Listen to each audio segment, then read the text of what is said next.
Hi, I'm Femi OK and you're in the stream. Today, is love hard enough without adding the added complications of a different race or religion or culture? We're here from both sides.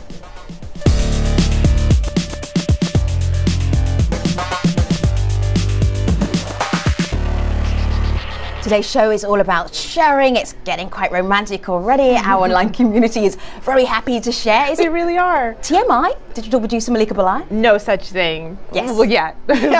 Precursor. There's time. Yeah, there is still time. I'm learning so much about our online community because, like you said, they are sharing their own personal stories. Yeah. I want to give a little tidbit of one of those stories. Nice. Rudaba writes in on Twitter, couples are asked, what's wrong with your own kind? Aren't the kids going to end up confused? Married life will be so difficult. This tweet and others on our comment thread have turned into a place for solace and advice. So we want you to join that conversation as well. Tweet us your questions and your comments with hashtag AJStream. So today's conversation, it may well resonate with you. So if you want to join in the conversation, you can share your thoughts directly on the stream's website. So you can go to the stream homepage, and that is at stream.aljazeera.com. You can catch up on the latest with the show, find out the Twitter handles of our guests that are coming up. The tweets have been going on, and you scroll all the way to the bottom, and you can add your comments there as well.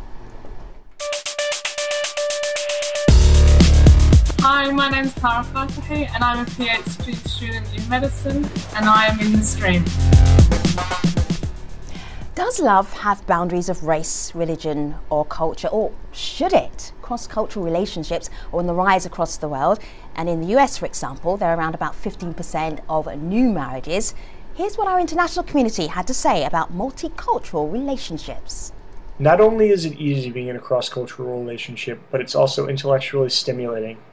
You open yourself to new ideas, beliefs, cultures. Kind of strangers ask me a very inappropriate question about if I give my boyfriend money or if it all even works, because he's probably even cheating at me and has 3 different wives, which I find very, very rude and racist. We try to be conscious that whiteness isn't the default in our relationship. And as an Asian American, I find myself going into that mode automatically in my everyday interactions. And so we just always try to have an open dialogue about race. I think the most difficult part about being in an interfaith relationship for me has been trying to talk to my parents and explaining to them how I am compatible with this person even though they have a different faith, and how our collective practices give us a different perspective into our personal faiths, and that actually makes us better people emotionally, spiritually, and practically. So that's what some of our community are actually thinking and feeling and sharing some of their stories. But on today's show, we're going to speak to couples who have dealt with the advantages and the pitfalls of cross-cultural love. So joining us from Atlanta, Alison West and her husband Michael David Murphy. They are on the website We Are the 15%. And from San Francisco, Zara Norbush and her husband Duncan Jacobson. They overcame some pretty tough cultural and religious obstacles in their relationship, and we'll hear about that in a moment. And also from San Francisco, Nizma Baig. She's a lawyer and blogger and has dealt with cultural and religious challenges in a recent relationship. So couples and single, welcome to the stream. It's great to have you here. Let's start with Alison and Michael. How did you meet, Alison and Michael? Believe it or not, we met on eArmy. We met online. I believe it. Now, so what was the process? So you did some online stuff and then you physically met. So I want to, did you know what you were letting yourself in for before you did that? We didn't really. I mean, there's a huge X factor when you actually meet someone in what I like to call meet space. When you actually see them for the first time, you're asking yourself this question, oh, is this going to work? And we've done so much work up to that point together on the phone, online, through email, communicating, talking about what was important in our lives. But we really knew each other. We stacked the deck for ourselves. So, yeah, go on, Alison. Oh, I was just going to say, I think one of the great things I think about having met that way is that we weren't even intending to use the site to meet each other. You know, we weren't fully committed to that.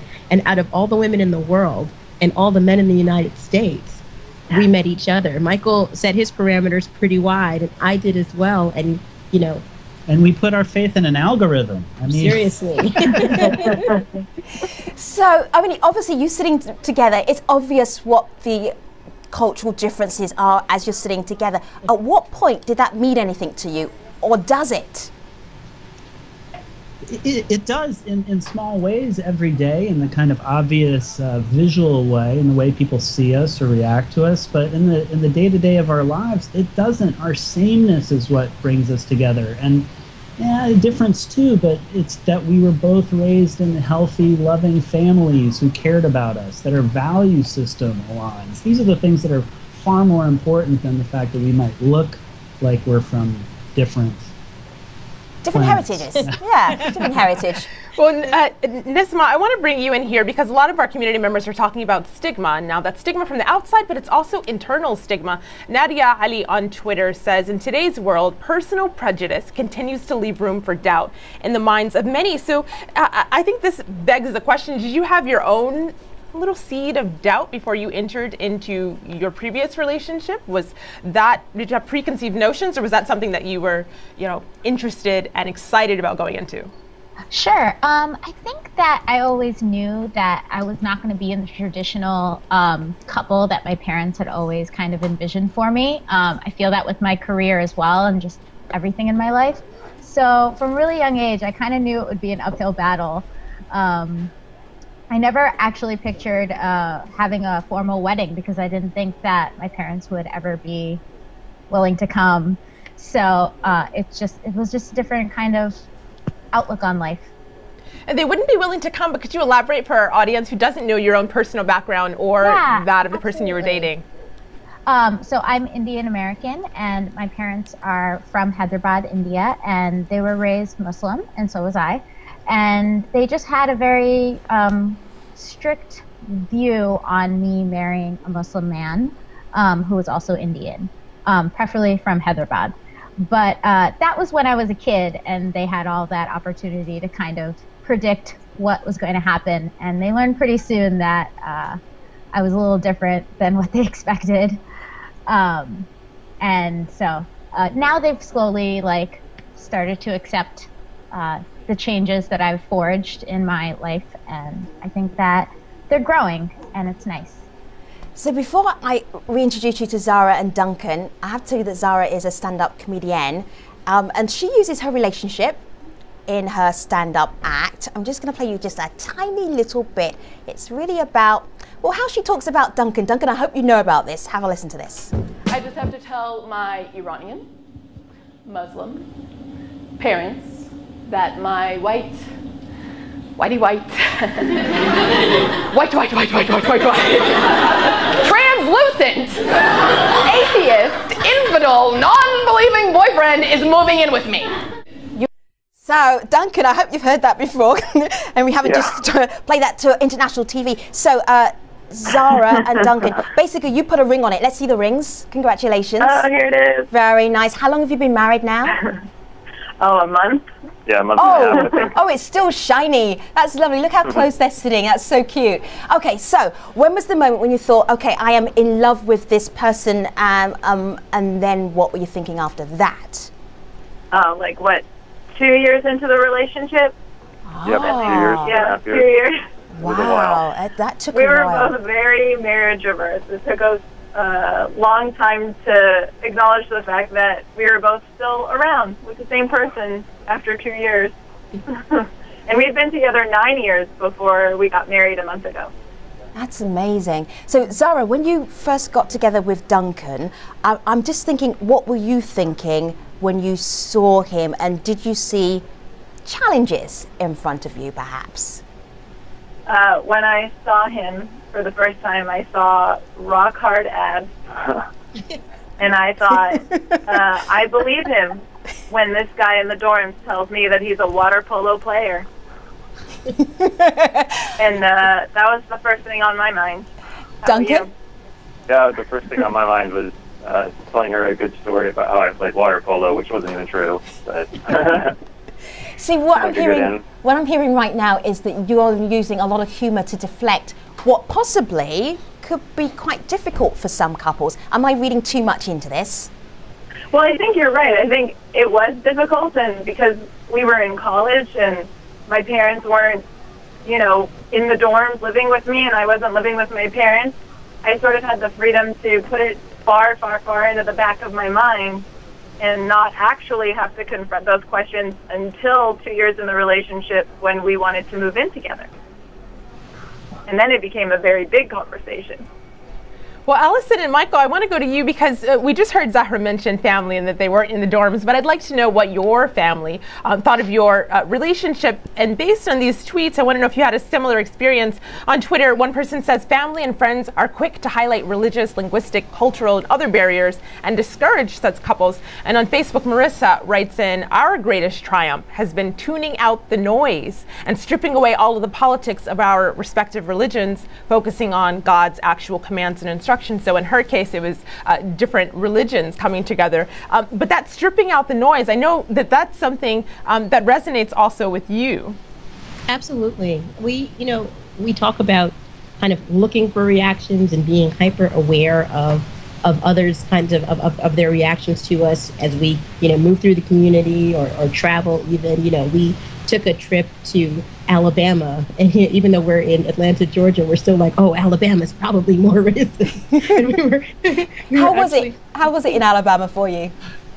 Awesome. Oh, nice. Yeah, seriously. Nice. Yeah, we decided, we need to turn those antennas off. But I will say, when talking to my father, who, had been through the civil rights movement here in the U.S. and who had experienced firsthand all kinds of discrimination just because of the way he looked, I was honestly a little concerned about telling him, hey, here's someone I'm very serious about, and how is that for you, And he talked about having things in common and that there were cultural things that may be misunderstood, but he still trusts my judgment, and he and my mother raised us all to not have the same kind of emotional and racial historical baggage that they may have had in their generation, and I really appreciate that. They made sure we were products of our own generation and of our own kind of cultural time, and that's been really beneficial. And as they've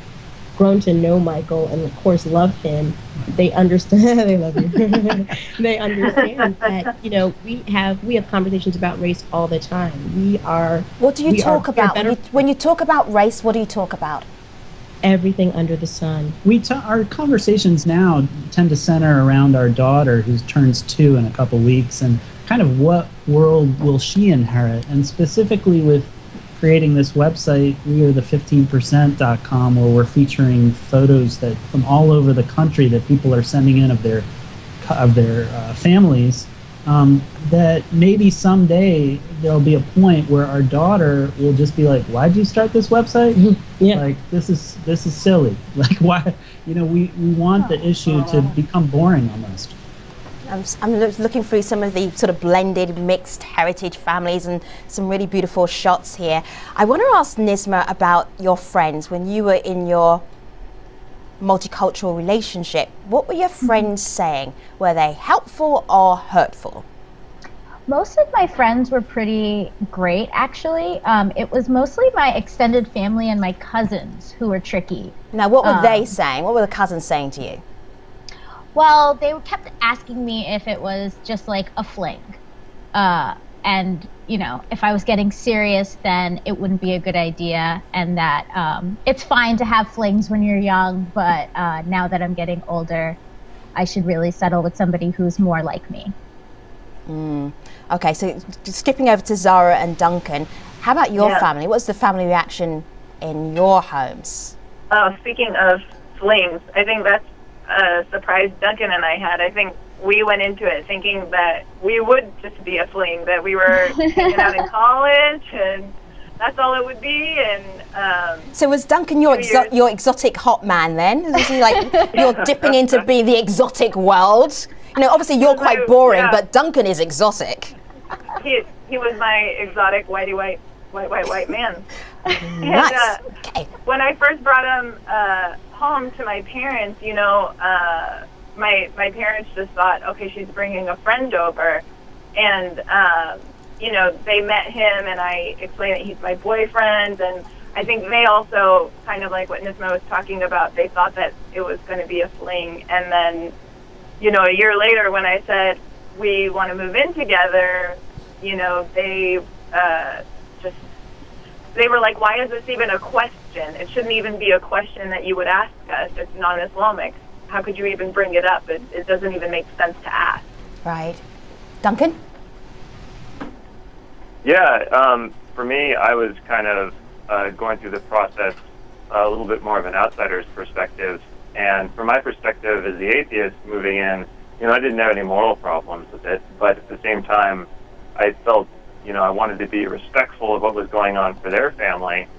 And I didn't really, you know, I was being very careful about stepping on toes throughout the whole process with my non-belief. Tricky. Malika? Well, Allison, I have a Facebook comment here I want to pose to you. Anthony writes in about his own intercultural relationship. He says, I think the biggest challenge is the assumptions that people make in regards to why you date outside of your race and or religion. So were there assumptions that people around you that you know, even though it's perhaps that you don't? I know that you told our producers ahead of the show that when you're out with your kids, there are assumptions and comments that people make about your relationship. Right. Well, you know, when I'm out with my daughter, I've been asked if I'm her nanny because I seem so loving. Am I her nanny or her babysitter? All right, so Alison, be honest here. We've got little pictures of little Alexandra when she was a tiny, tiny little tot. So be very honest here. When you're with your daughter and someone says, hey, you the nanny, what are you really thinking? Oh, boy. Really thinking? Oh God, I can't even say it. It's you can bleep it. Do your own bleeps. What the bleep are you talking about? Exactly. My bleeping daughter. Mind your business. Shop around for a nanny somewhere else. Whoa. Now, what do you actually say? That's what you're thinking. What do you actually say? I cheerfully say, "This is my daughter." Of course, I love it. Nice. And then, Michael, when you know when Alison is going through that, how does that make you feel? Ooh, it hits you in this raw nerve place that you didn't know you developed the second your child was born, and it's called the dad nerve, and you want to just run out and start, throwing some Nerf balls around or something. Wow. You know, you go from instant to apoplectic, and then the goal with all of these things, if they're bad reactions or stuff that somebody said, is to let it go, honestly, because the toxicity of it can eat you alive. So we choose to just kind of be better about it and not carry around that bad as a kind of baggage. Well, Femi, you know, ahead of the show, you and I and some of our producers were talking about, in conversations like this, we usually focus on the negatives, all of the cons. So there are members of our community who wanted us to see the benefits of some of these relationships. Jauher writes in, cross-culture is not an issue. My first requirement was to have the same religion, as religion brings the same value system, he says. This month, he and his wife celebrated their 30th anniversary. These marriages bring new perspectives and awareness on global issues. So Zahra, what are some of the pros, unexpected pros perhaps, of your relationship? Yeah. Well, I think that you have to really have stellar communication, you know, and it really highlights that. I remember seeing some of the tweets that were talking about, you know, what are you going to tell your kids? Your kids will be so confused. And, I mean, honestly, at home is where you have the best communication. And if you expect your kids to get along and work with and collaborate with and be in the world with people of other faiths and other cultures, and you can't do that inside of your own home, you know, how do you expect your kids to pick that up and take it out into the world with them? So I think one of the greatest benefits, one of the greatest gifts that it brings is, you know, how much it brings us so much closer together, because we do have to have those conversations. Right. So Sarah, as you're talking, we're actually showing some pictures from our actual office. You can tell that we really are quite a blended, mixed heritage kind of team, which is why we love doing this show. I'm just wondering though, when you fight, Duncan, with Zara, what is it that you fight about? I mean, a little bird told me that there was a little discussion about Christmas. Why would an atheist be fighting about Christmas? I'm very pro. Not that I want to start you arguing in the first month of marriage here, but let's go there. Christmas, Duncan, tell us that story. Yeah, I'm very pro Santa Claus, and I kind of took it as like a rite of passage. You know, It's kind of like, oh, yeah, of course Santa Claus, we're going to teach them about Santa Claus. I'm an atheist, but of course they're going to get Santa Claus. And then, like, that kind of blindsided me, how quickly she was like, no, kibosh. And so that hasn't even, this is still in discussion. No Santa. It's still a debate. I don't know if no Santa's going to apply, but we'll see. So, are you thinking ahead to? I mean, you've only your wedding rings are still shiny. You've only been married for a month, but you have been together for almost a decade. So, are you thinking about the patter of little feet yet, and how you're going to deal with that? We're going to have to talk through it. I mean, there's really no other easy answer than you have to debate and communicate and, you know, hear where the other person is coming from and where there's some wounding and where, you know, he doesn't feel heard, and where I'm willing to put the kibosh on Santa Claus. Oh, you know, we're going to get our online community around the world just like, Duncan, yes, Duncan, let's have Santa Claus. I can feel you're getting some international support here, Dunk. Okay, Malika. Well, you mentioned kids, and our community has things to say about that. Lucia says, my children have so much more in their world, the American and the Fijian, and so do I. Another person writes in about the children aspect. Raisa says, cons, you don't really fit in anywhere, but pros, kids are much more cultured and open-minded. But Nisma, I want to go to you with this next one. Someone has a question specifically for you. Sarah tweets in, from a gory white girl to Nisma, in your opinion, what's the best way to win over Muslim Desi parents? And she's of course referring to South Asian parents. Advice? For me, it's to basically polish up your resume. I know that I definitely get points by being an attorney, having a good family that comes from like, you know, a decent background.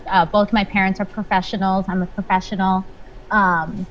Keep all of the sowing your oats or adventure stories to yourself or inside the relationship. No one wants to hear about your trip to Mexico.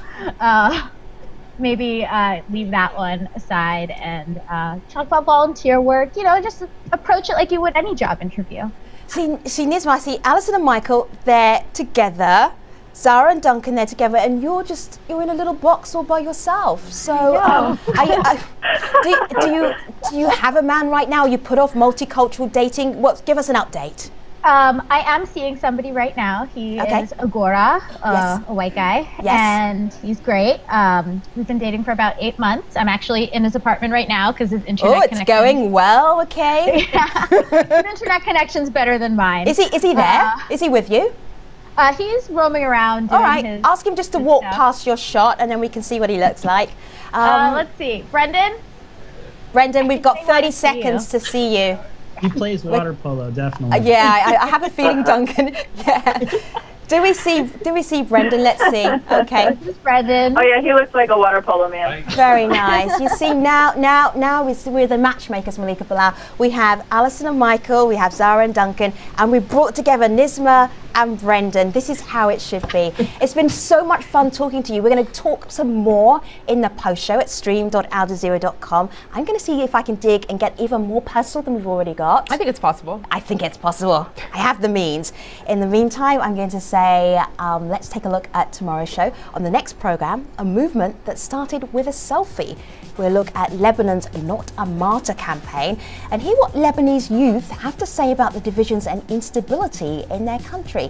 But stay with us. The romantic, the personal post show is next about multicultural relationships, and you will find us at stream.aljazeera.com. And if you want to tweet any of our guests, #AJStream. We will see you online. Thanks for watching.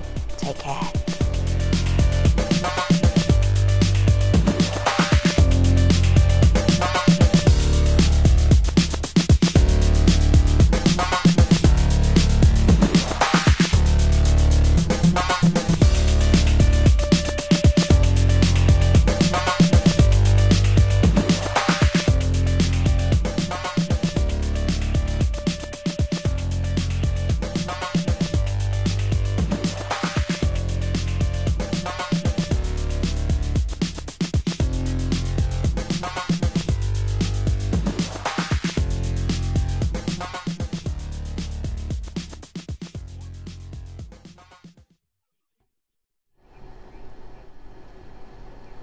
Hello again, this is the Streams online post show. Today, a conversation about love. Does it trump all, or should it fit within boundaries? Let's get right back to the conversation. Let me remind you, we've got Alison and Michael, we've got Nizma. I don't know if Brendan's still around. Is he still there? Maybe. He's roaming around, yeah, but he's gone off to make dinner today. like a good boyfriend. And Zara and Duncan, it's great to have you all here. You are so positive and so upbeat because this show could be about all the terrible things that could go wrong, and you're actually accentuating the positive. We're finding a lot of comments from our online community, people watching, who want advice about how do you make it work. Can I just pick your brains for that? Because even on the Facebook, people are advising each other. Yeah, so Nizma, you gave a great one about, polishing up your resume. You really have to impress your partner's family. So Zara, from your perspective, what advice would you give couples in your situation? In my particular family situation, the rule was absolute honesty. I know that doesn't work for a lot of families. I have I have some friends who, their point of view is, and it works for them. Why, do we have to bring up things that we can sort of keep quiet and not have to discuss and still get along? But for Duncan and I, we just knew that if we didn't address these conflicts head on from the beginning, that they would come up, 2 years into the relationship, 4 years into the relationship, 5 years into the relationship, at the wedding, when we have kids. And so we knew that big conversation, with the utmost honesty amongst all parties had to happen from the top. Sure. See, Duncan, my brother-in-law is an atheist, and my mother went to church a lot to pray about that. It's working out really well so far, particularly as the grandson is gorgeous. What's your take on this? What advice would you give to guys in your situation? Yeah, well, there's a really long tradition of non-believers in relationships with believers and kind of going through the motions. Everybody knows about everybody probably has a relation in that kind of situation. I would suggest not doing that. I think it's dishonest, and if you are somebody who's in a relationship and you're not a believer and they're a believer, make your stance clear, explain it, and don't shy away from it, but at the same time, keep in mind that there's no reason that person can't have a religion while you don't have one. It's just, you just need to have that discussion from your perspective the same way a religious person would. Right. Yeah. And we were just showing, as you were talking, some of our team and their various different partners and families that are mixed and blended and mixed heritage. And that wasn't me, by the way, wearing a ridiculous outfit. That was my sister. Oh, I missed that. Yes. That's great. My sister was also in there. She was? Yeah. Wow. So clearly nice. it is a popular thing to do. Alison and Michael, I want to bring you back in here because a lot of people are saying, this is a great thing. It's a cheery thing. Yasmina writes in on Facebook, people forget that love can fight everything. But on the other hand, other people say maybe that's a bit too rosy of a picture. Jennifer writes in, people will warn you it will be hard, and you, in love, roll your eyes. But it is hard. Culture, tradition, family, all of those things are important. And Alison, I know just even among my own friend group, my own circle, when someone is dating someone of the opposite ethnic background, one of the things that comes up is this a fetish? Is that something you've had to deal with? Your own friends saying, why is he with you? Yeah, she must be super hot, and he's really lucky. I've overheard people say. Not particularly my friends, but we've Zara, seen she's cracking herself up now. We've seen. I'm okay. But we've definitely seen comments about that. But then that's more telling of the people who say that. It's more telling of their limitations and their own thoughts. Do you think it really has nothing to do with us? They're jealous, right? Right, or they haven't opened their hearts and they haven't opened their minds. If you give this stuff a bit more thought and you understand that all relationships take effort, all successful and healthy relationships take effort and good communication. And I think you've cut out a lot of the nonsense right there. There will always be external factors that are going to affect your relationship, but it's up to you and your partner to make sure you take care of the communication within the relationship to make it work. It's up to you all, regardless of what everyone else thinks. Because at the end of the day, it's just you two. I'm going to play... Yeah. Oh, go on. Who said yes? Jump in. No, I was gonna jump in and say, definitely Duncan would like to think that his hotness would, you know, get him through arguments for all 9 years. But trust me, after about, you know, 8 3/4 of a year of a decade, then you have to kind of have something with stronger roots than hotness. Oh, Sure. that's a shame. Thank you for that advice. I have something to add to that. Yeah, is that go on. Love is inherently a huge risk, right? Yeah. Why would you want to play it safe with something like that? Like, oh, well, we went to the same school together and I know their family. I mean, if you're going to risk something with love, go all in. Like go all in, take it on, develop this thing between you. And I do believe that it offers a little bit of superhero kind of cloaking, and that you really can deflect a lot of criticism culturally or familial and make it through, the two of you. You guys are going to make me cry. This is like lucky I've got this like just standing by here just in case. That was a tissue if you can't actually see the show and you're just listening to it. I want to play an advert from IKEA. There are so many adverts right now and so many images of multicultural, multi-ethnic, multiracial, lots of ads, lots of media, lots of movies. This one from Sweden really made me laugh a lot. Have a look at this one.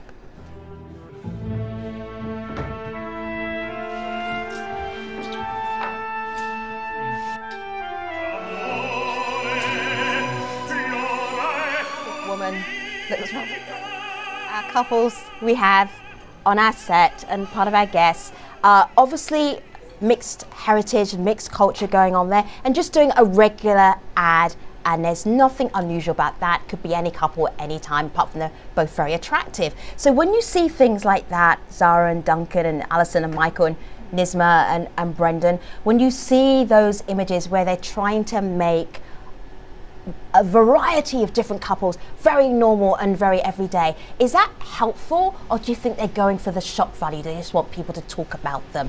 I suppose, let me start with Zara first of all, because I know Alison and Michael, your website is about that, but Zara and Duncan, you go first. I mean, I think it's, you know, the more that it is in mainstream culture, then the more that it helps, you know. One of the things that I found, I wrote for the anthology Love Inshallah, The Secret Love Lives of American Muslim Women. And one of the things that we discovered writing it is that all of us writing in thought that there were so many, you know, interactions, conflicts that were exclusive to us in our traditions. And it turned out that they weren't at all, that there were 24 other writers in the anthology with very similar difficulties and very similar, you know, positive points in their relationship. Sure. And we think that it is exclusive to us simply because there isn't enough of it discussed and out there. Right. Nisma, when you see couples on TV, on ads or posters that look like you and Brendan, how does that make you feel? I mean, I think it's kind of normal. I really like seeing that kind of thing, and it doesn't really make me turn my head. I was more surprised at that cute little cow full of milk being spilled. But yeah, I think now media really has picked up on different cultures melding together, and I see it more often on billboards and TV shows, and I think that's great.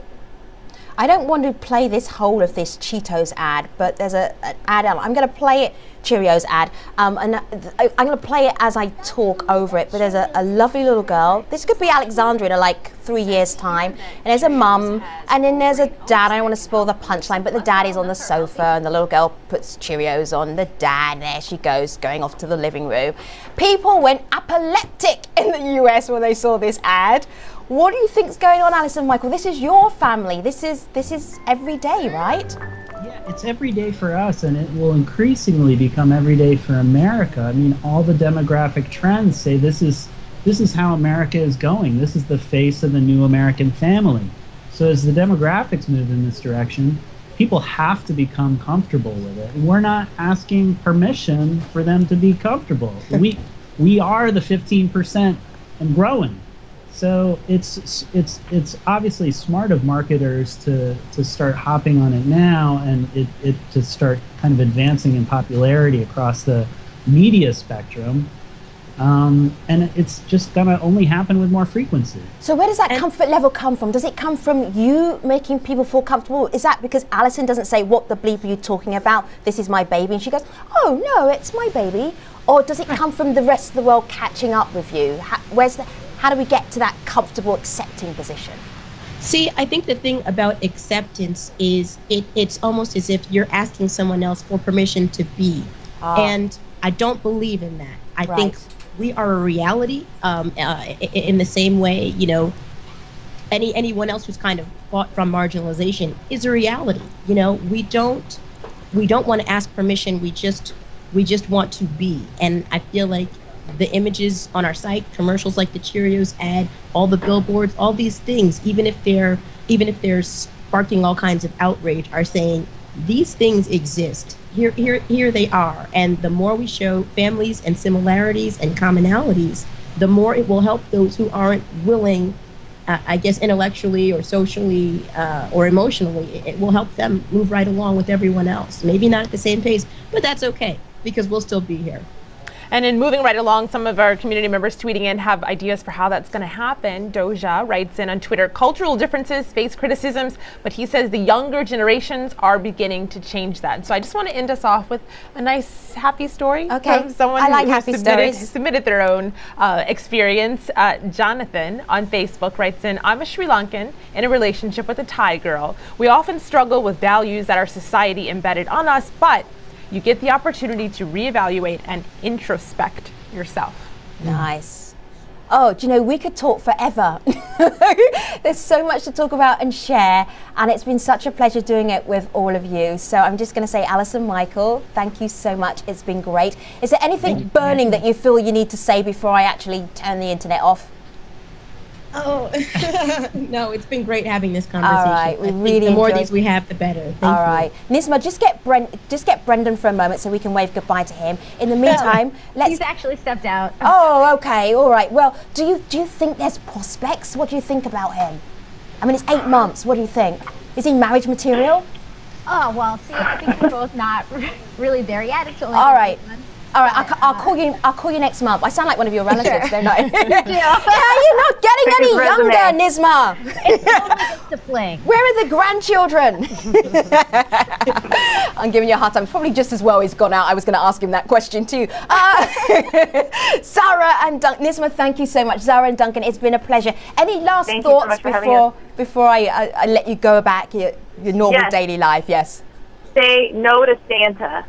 You don't have to give in. Oh, Duncan, commiserations and congratulations all at the same time. You make a lovely couple, all of you do. It's been such a pleasure spending time with you. Oh, it feels so romantic. I like this show. Thank you, everybody. I liked it also. Yeah? All right. I didn't share all of my stories. I know. I was giving you a look. Yes. Yes. That's all right. More stories for another show. Talking about another show, let me tell you what we're doing tomorrow. A movement that started with a selfie. We'll look at Lebanon's Not a Martyr campaign and hear what Lebanese young people have to say about divisions and instability in their country. That conversation coming up on the next AJ stream. Until then, we are where we always are, online. Thanks for watching.